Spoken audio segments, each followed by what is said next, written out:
I used to think my life was everything I had ever wanted. I had a stable job, a cozy home, and a husband who loved me. Or at least that's what I told myself. We had been married for 6 years, and for a while it was good. We had fun, made plans, laughed at stupid inside jokes only we understood. But lately, everything felt mechanical. Wake up, go to work, come home, eat dinner, sleep. Repeat. Conversations became surface level. Intimacy was practically non-existent. He was always exhausted, distracted, buried in work or his phone.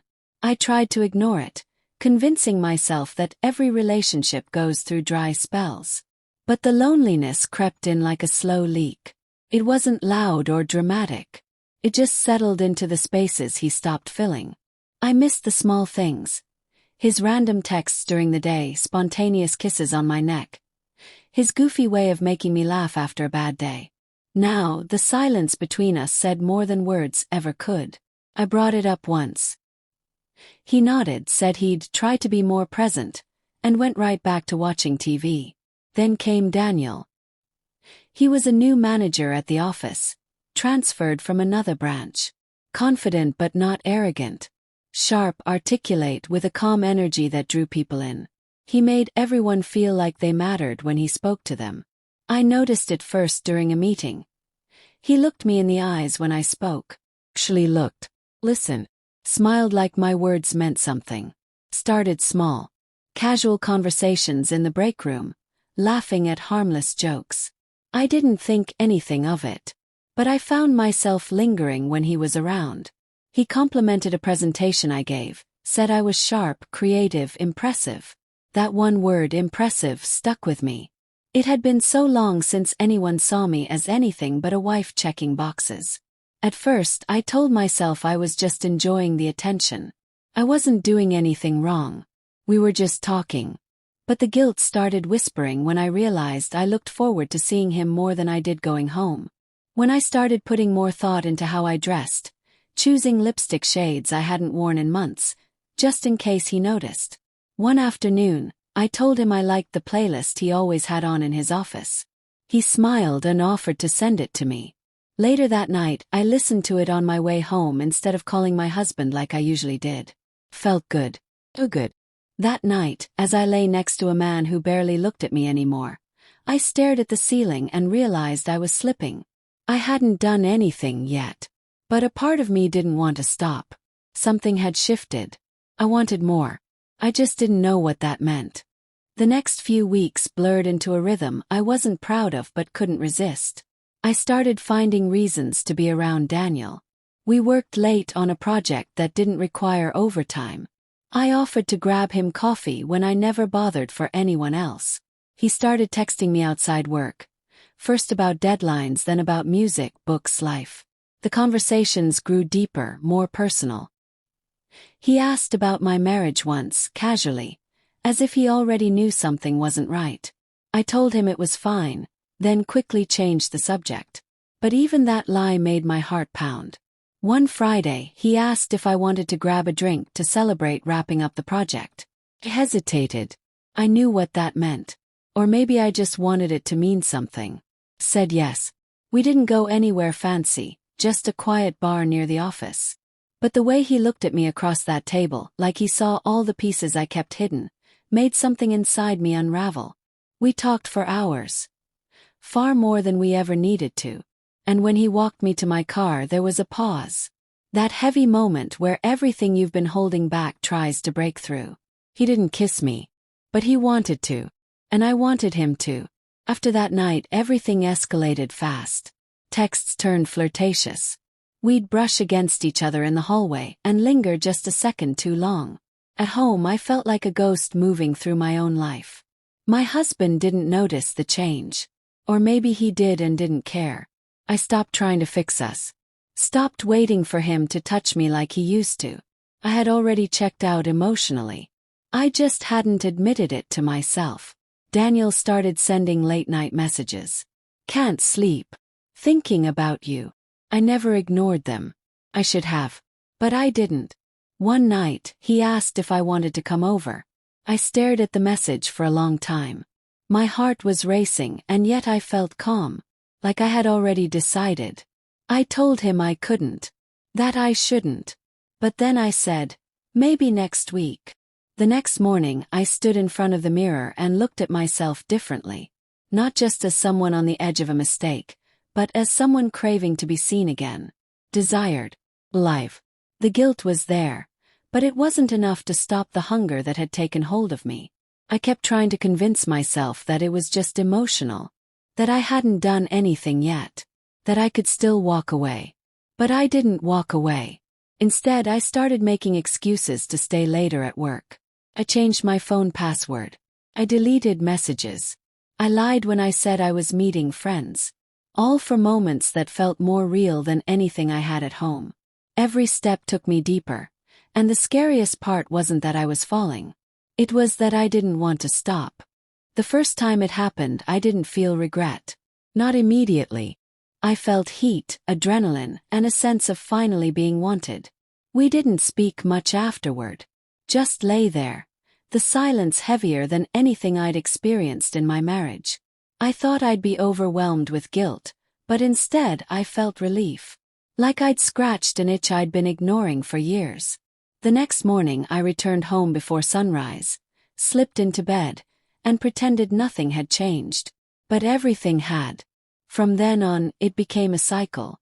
Careful planning, stolen hours, excuses layered over lies. I became someone I never thought I'd be. Calculating, secretive, detached. I got good at pretending. Smiling at dinner, laughing at his jokes, making up meetings that didn't exist. Every encounter with Daniel pulled me further away from the life I'd built. I wasn't just cheating physically. I was rewriting who I was. We talked about it once, Daniel and I. I asked him if he felt guilty. He shrugged, said life was complicated, and that we made each other feel alive. I wanted that to be enough of a reason. I wanted to believe that feeling alive justified betraying someone who still trusted me.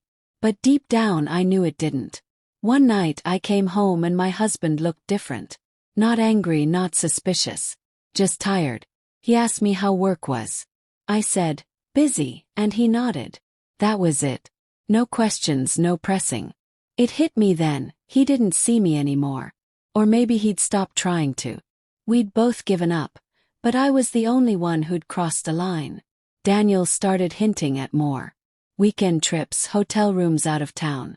I told him I couldn't, that it was too risky. But the truth was, I didn't know what I wanted anymore. I didn't love Daniel. I loved the way he made me feel, seen, desired, interesting. But I couldn't picture a life with him. It was never about a future. It was about escape. I started noticing changes in myself. Less patience, more distance. My husband commented once that I seemed off. Said I didn't laugh like I used to. I brushed it off. But his words stuck. I was unraveling from both ends.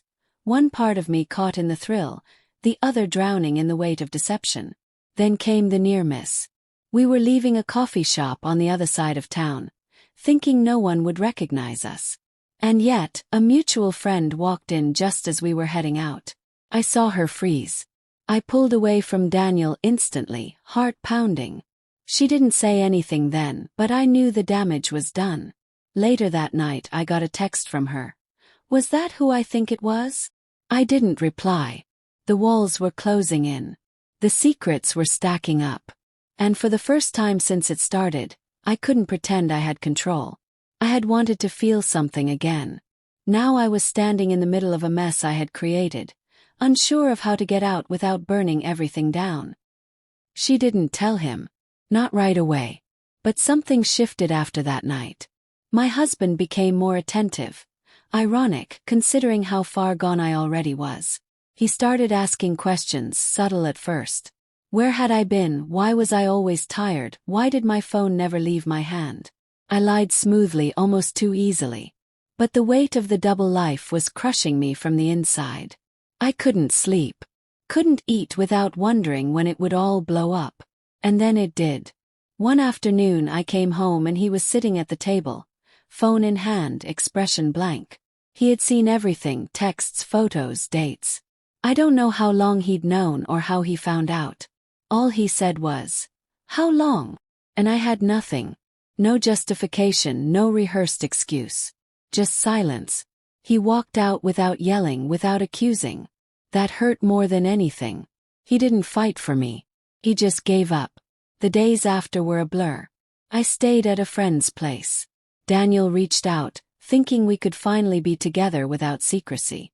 But I didn't want him. Not like that. He wasn't a solution. He was part of the problem. I told him it was over. That whatever we had wasn't love. Just loneliness in disguise. He didn't argue. Maybe he saw it too. Maybe we both knew it was never real. My husband didn't block me. He didn't send angry messages or demand explanations. He just moved on quietly. That silence was the loudest consequence I'd ever faced. I tried to apologize, to explain that I was lost, that I felt invisible for so long. But no reason I gave could erase the betrayal. I had broken something permanent. And I had to live with that. Months passed. I started therapy. Not to fix the relationship. There was nothing left to fix. But to understand why I let myself fall so far. I had blamed the distance, the routine, the lack of affection. But the truth was, I stopped speaking up when things got hard. I expected him to read my silence and fix everything. When he didn't, I went looking for validation elsewhere instead of facing the cracks. I've learned that desire isn't the enemy. Silence is. Avoidance is. Letting resentment grow until it's louder than love. That's where the danger begins. I don't know if I'll ever be fully forgiven by him or myself. Some mistakes don't get clean endings. They just leave marks. I still see him sometimes at a distance. He looks okay. Better maybe. And I hope he is. I hope the next person he gives his heart to doesn't shatter it like I did. As for me, I'm learning to live with the truth I tried to avoid. I couldn't resist my desires, and I destroyed something I once believed was unbreakable. No affair feels worth it when you're standing in the ashes of what used to be your life.